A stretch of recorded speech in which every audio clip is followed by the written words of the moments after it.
Well, I am really privileged and honored to have been invited to address you this evening.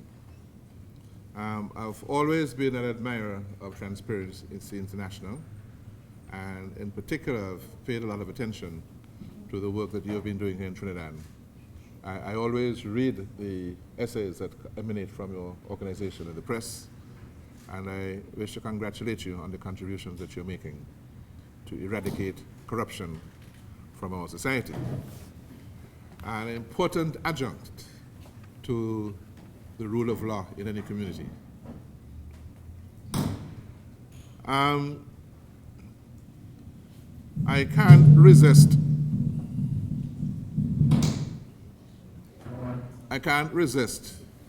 in accepting Derek's introduction to boast that while I was a student at Cambridge, I played on a cricket team that he captained.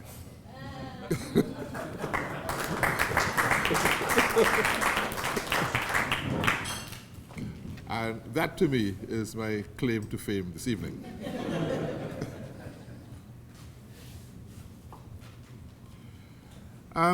The essence of every modern society is founded on the concept of the rule of law.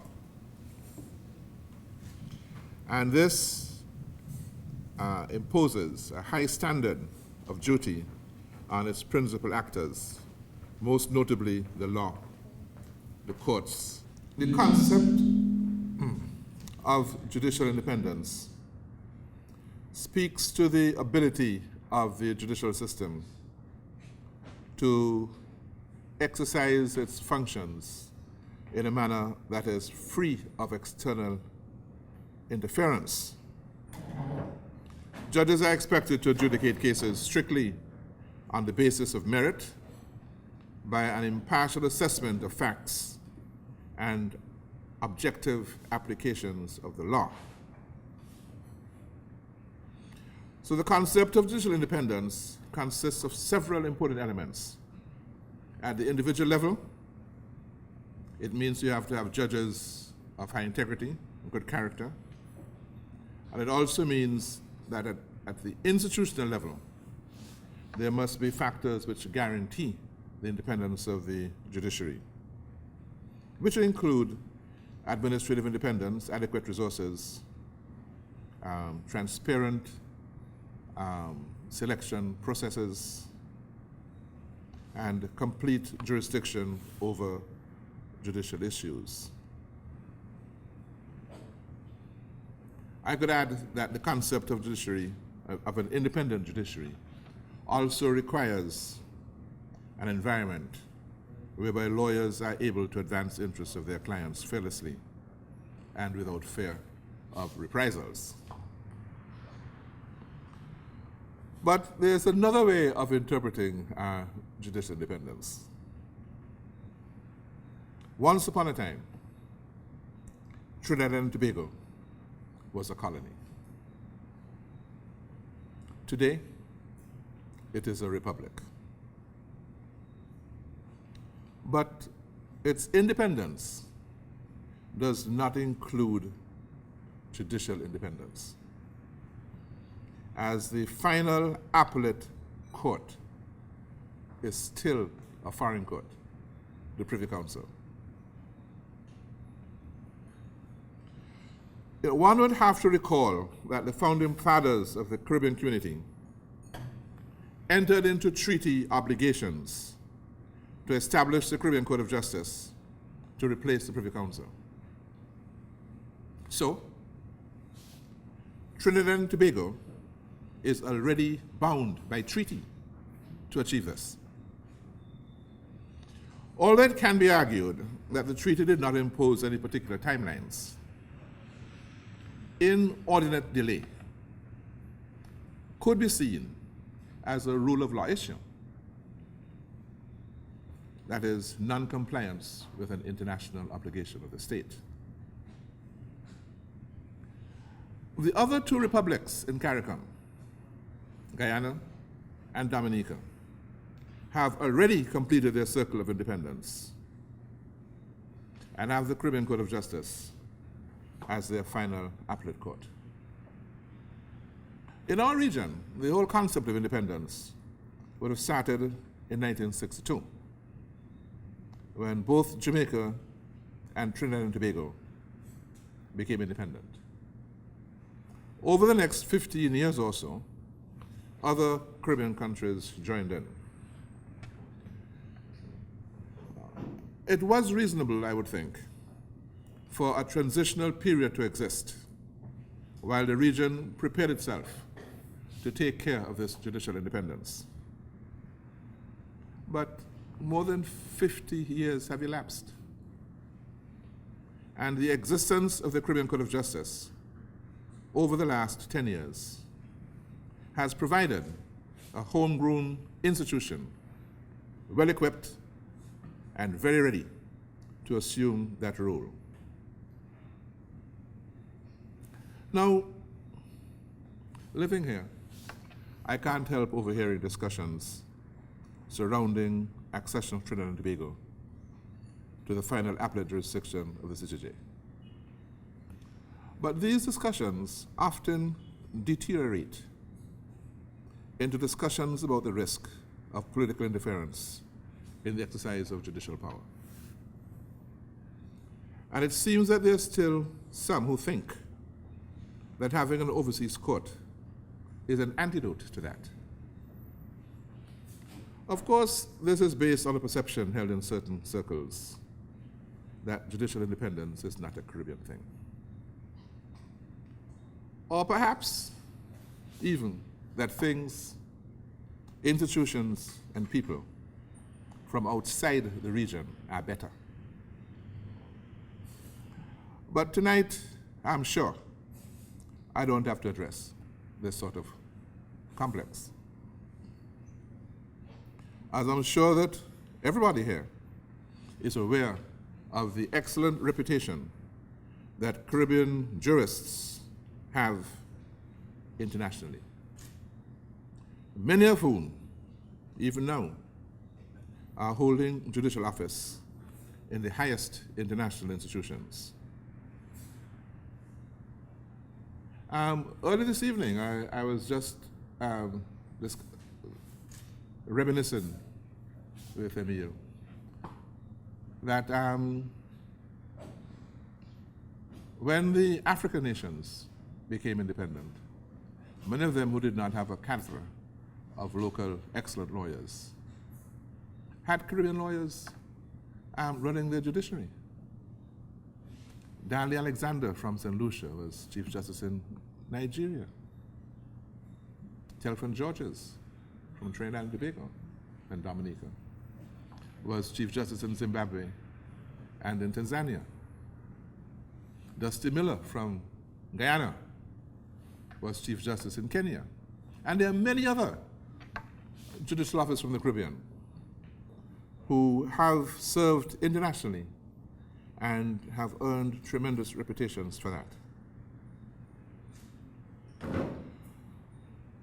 This evening I want to just give a few thoughts on the concept of judicial independence and the reasons why you should be confident that the Caribbean Court of Justice will contribute to the rule of law right here in Trinidad and Tobago and to support economic development and social stability. Now, the argument has been made from time to time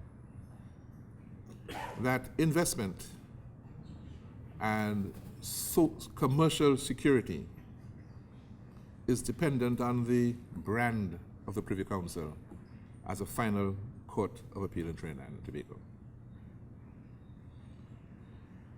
And there are many rebuttals to that view. But tonight I want to tell you that there's hardly anywhere else in the world where this view prevails. At present, there are only 10 independent countries in the Commonwealth whose appeals go to the Privy Council. Of these, 8 come from the Caribbean. And who are the other 2? Mauritius an exotic island in the Indian Ocean with a population of 1.2 million people.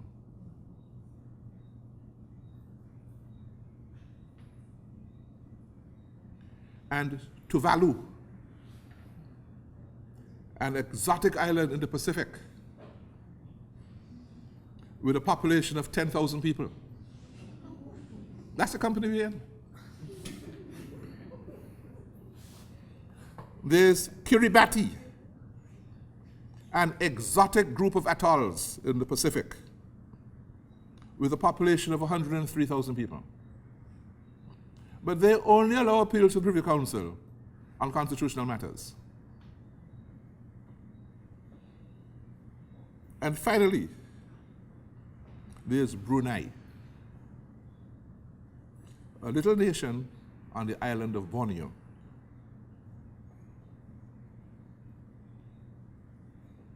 A population of about 450,000 people. And if there's an appeal to the Sultan of Brunei, he will allow the Privy Council to advise him in the same way it advises the Queen of England. That is the company we are in.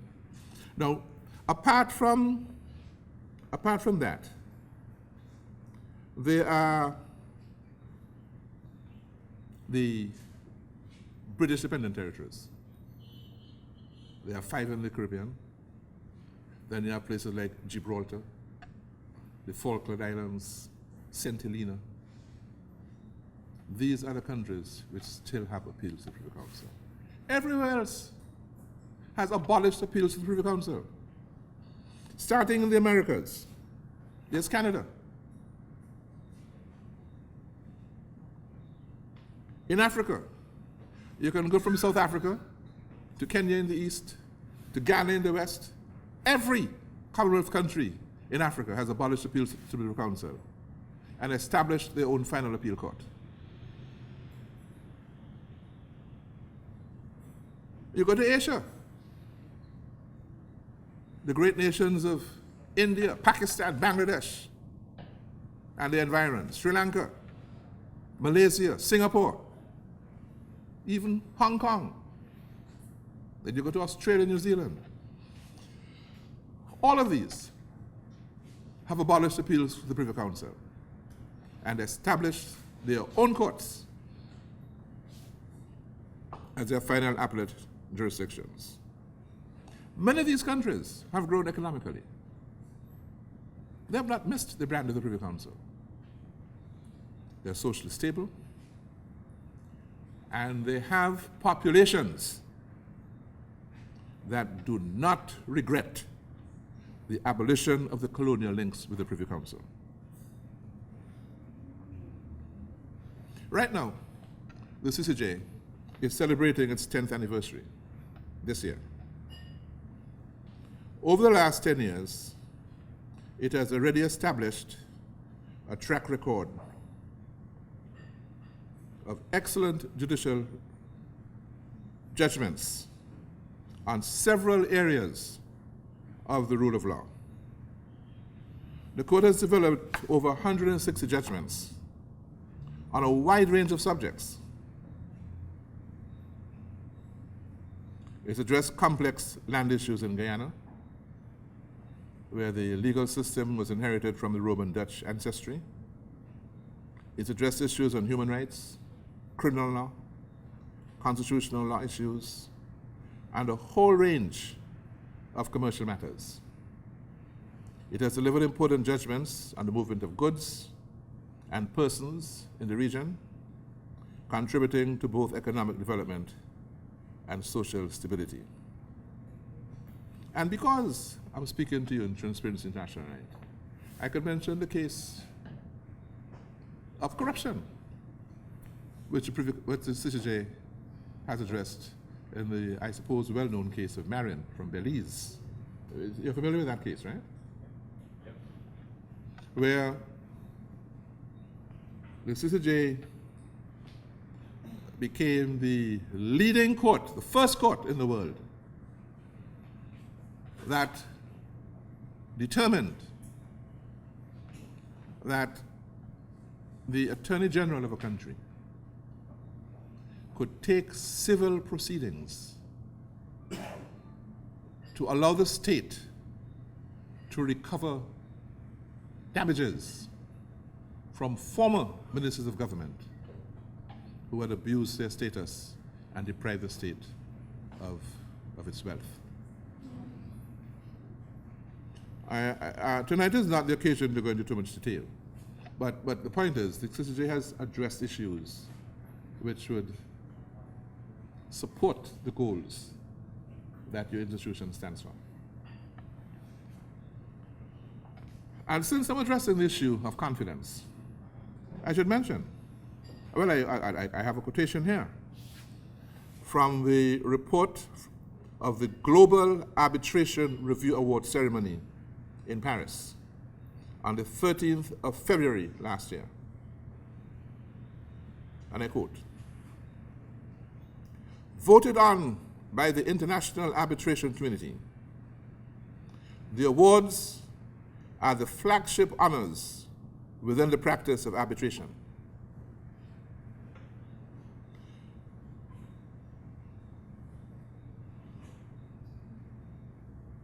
The British Caribbean Bank against Attorney General of Belize, the most important published decision of 2013 accolade, went to the Caribbean Court of Justice case, Belize Caribbean Bank against the Attorney General of Belize, in which a team from Deborah Voss's London office, led by Lord Goldsmith QC, successfully represented the British Caribbean Bank. It's the third time in 4 years that Deborah Voice has advised the winning party in the case honored in the most important published decision. So our work is known internationally and has received commendation from international organizations. But yet, I have heard people here complaining about the quality of the local judiciary as a ground for having reservations about having the CCJ as a final appellate court. Apart from the fact that the work of the Caribbean Court of Justice is completely different from the work of the Court of Appeal, because our work is very much like the work that the Privy Council has been doing. But addressing that particular point that I mentioned, statistical studies show that the percentage of decisions overturned by the Privy Council from the Courts of Appeal of Trinidad and Jamaica is lower than the percentage overturned by the Supreme Court of England in appeals from their Court of Appeal. I did a study over a 5-year period which showed that while in England, the House of Lords and Supreme Court overturned 58% of all judgments appealed to it. During that same period, the percentage in Trinidad was 54%, and in Jamaica, 52%. So that the Caribbean courts had a better score, so to speak, than the Courts of Appeal of England. Now, these statistics also reveal that there are a low number of cases which are appealed to the Privy Council. You can count on the fingers of your hand how many cases are appealed each year. So what does this mean? I suggest it means one of two things. Either people are satisfied with the decisions of the Court of Appeal. Because if hardly anybody appeals to the Privy Council, that's an indication, that could be an indication of satisfaction. On the other hand, it could be an indication that people can't afford to go to the Privy Council. which raises an important issue of access to justice. Because what is the use of having a court you can't afford to access?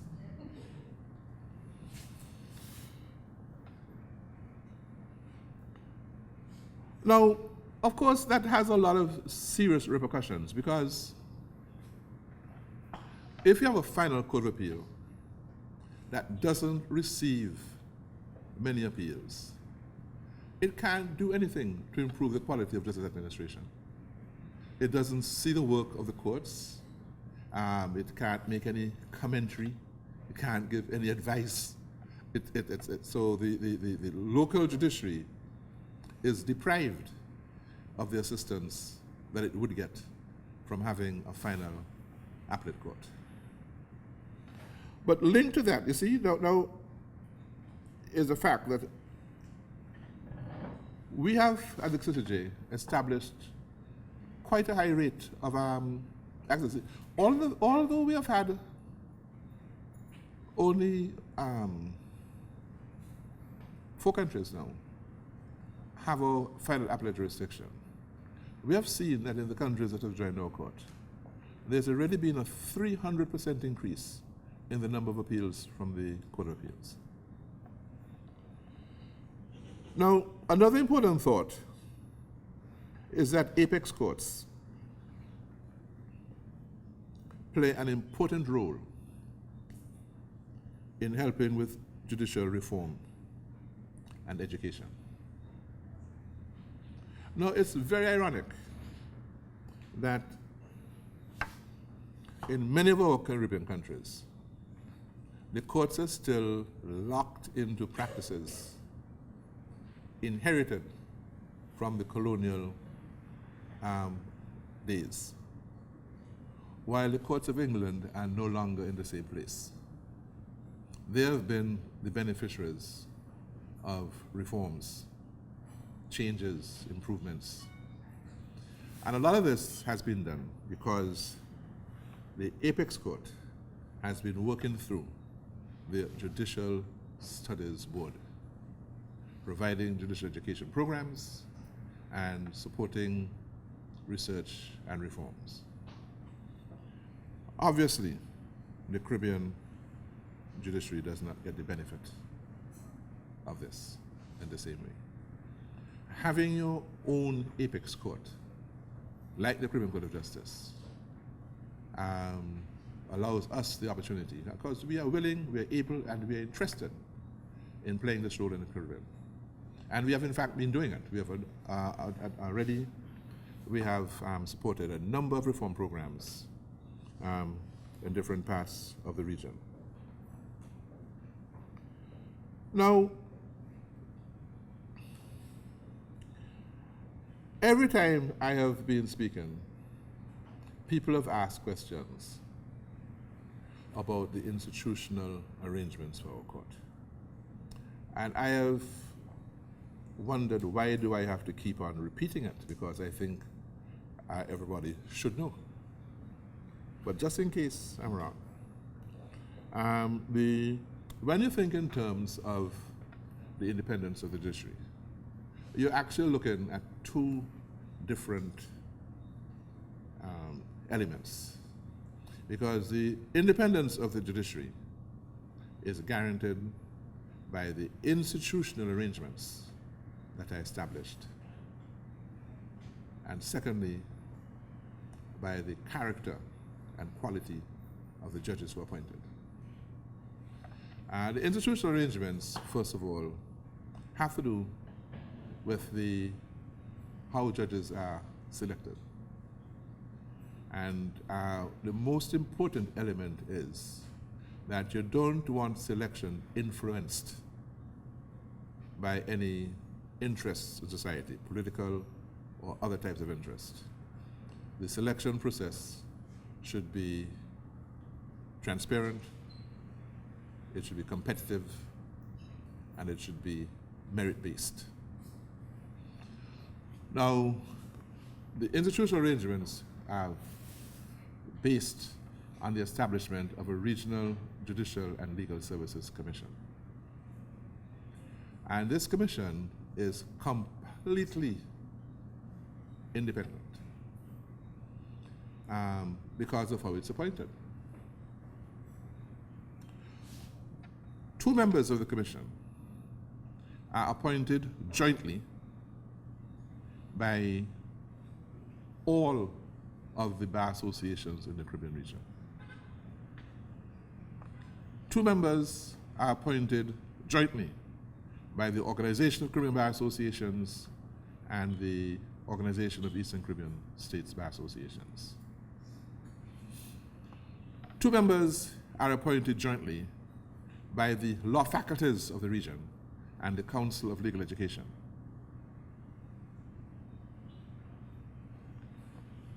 2 members are appointed jointly by the Secretary of CARICOM and the Director General of the OECS. And you have 2 ex officio members, the President of or the Chairperson of the Public Service Commission in a member state, who serves for 3 years and rotates alphabetically, and the Chairman of a Judicial Services Commission, which happens to be a Chief Justice, who also rotates alphabetically every 3 years, and then the President of the Court ex officio. Now, this arrangement has been hailed by academics, and one of the foremost commentators, Kate Mallinson, has said that this is an international model which should be accepted. So we feel confident that the process for judicial selection is in the hands of an independent institution of high quality. Its processes are transparent. Anytime there's a vacancy, the notices are published. Anyone can apply. And our court is international in the sense that one can apply from anywhere. There are no restrictions: nationality, race, ethnicity, gender. Anybody can apply. And you have seen from the composition of the court that the Commission has already demonstrated a wide range of diversity in the way in which its selections have been made. I use the word diversity, but it is also linked, in my opinion, to good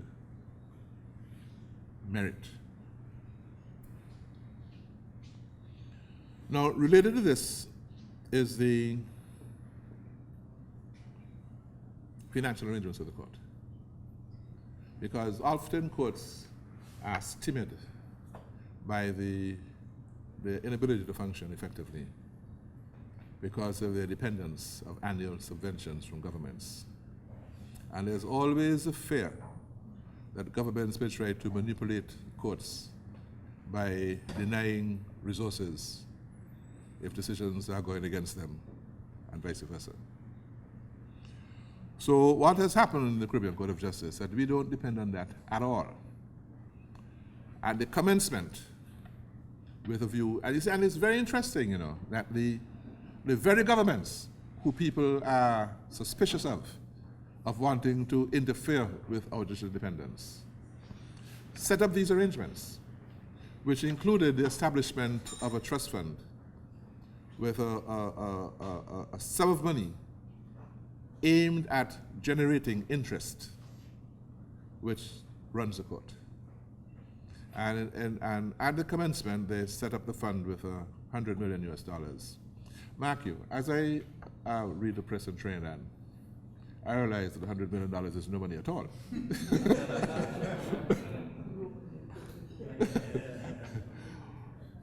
But the point is that we're in our 10th anniversary, and the court has been functioning very effectively. And the trust fund still has the $100 million after having supported the court all these years with the interest emerging from it. So it's a model which works. I mean, I think it's time for the trust fund to be topped up or doubled or something like that. Because the calculations which led to this sum were made 15 years ago. And the cost of services has increased enormously. But more importantly, our imagination as to what the court could and should do has also enlarged. Now, I don't talk too much about the individual judges on the court, but I want to show you that I think that the CCJ has, in fact, a good bunch of judges. Now,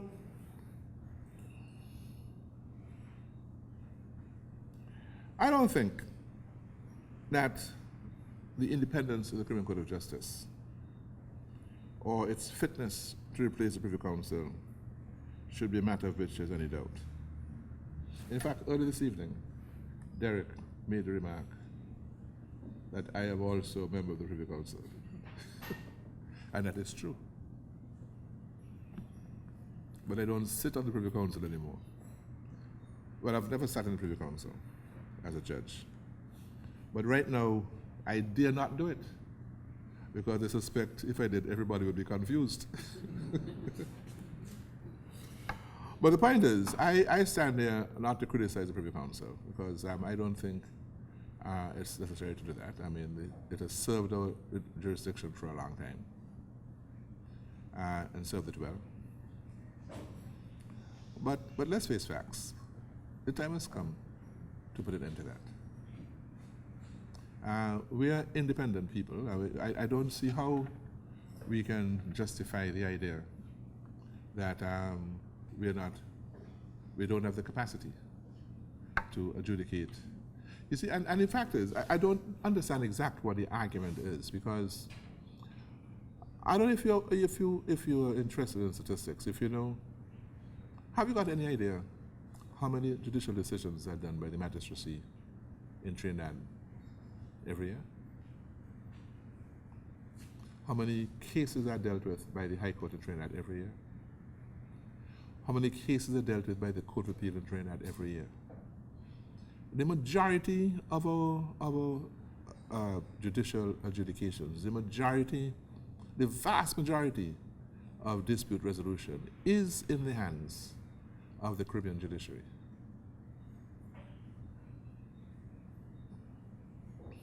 Now, in conclusion, I would say that the rule of law is essential to economic development and social stability. I think that in the Caribbean region, we have enjoyed, I think, a tradition of democracy. We have enjoyed a tradition of the rule of law. And it's true that right now we are part of the international phenomenon where crime is very prevalent in our societies. But I feel that I strongly feel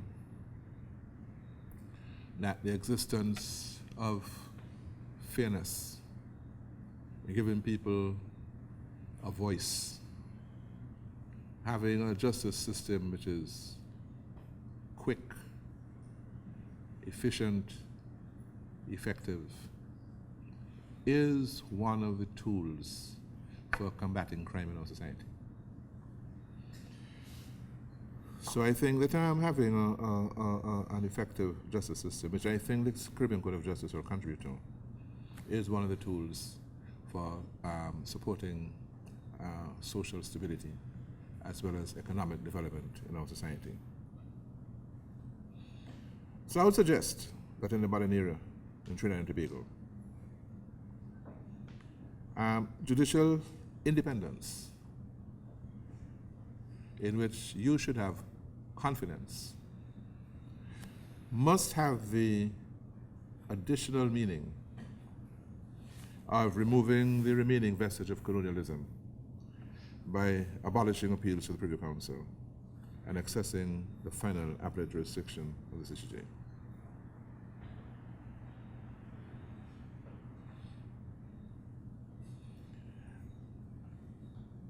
Now, I am told that I should not say anything which might interfere with your digestion.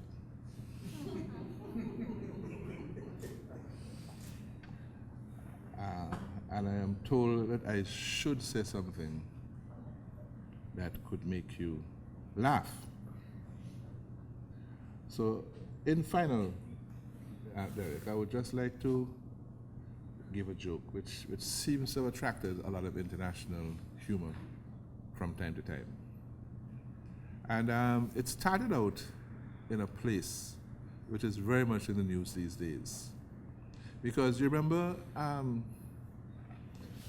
of you are old enough to remember when the Shah of Iran was deposed. And the American government seized all the overseas financial assets of Iran and declared that they would not return them until they had established a humane justice system. So years went by. And one day, a judge is sitting in court. He just has convicted a young man for stealing a goat and sentenced him to death. And as he was pronouncing the sentence, a clerk rushes up and hands him a gold embossed envelope, which he opened. And it comes from the Ministry of Foreign Affairs. Dear Judge, the American Human Rights Commission is in your courtroom. Be humane. Signed, Minister. So the judge looks at the convict and smiles. And he says to him, you have 5 choices. You can be shot at dawn. You can be stoned to death. You can suffer the guillotine. You can be hanged. Or you can perform an impossible task and be set free. So the guy says, impossible task, sir. So they took him into the desert and they showed him 3 tents. In the first tent, there were 50 liters of wine, which he had to drink in 24 hours. In the second tent, there was a lion with a sick tooth, and he had to remove the tooth without any tools or drugs. And in the third tent, there was a woman who had never been satisfied. So they threw him into the first tent. And after 24 hours, they went for him. And the wine had disappeared. They felt the ground, it was all dry. And it is true he was tottering a bit with an inane smile on his face. So they took him and they threw him in the tent with the lion. And for the first 3 or 4 hours, there was this roaring and the tent was, and then gradually the sounds subsided. And when they went into the tent, they saw the lion purring contentedly. And he was standing there, scratches down his back, tottering a little bit. And he said, now, take me to the woman with the sick tooth.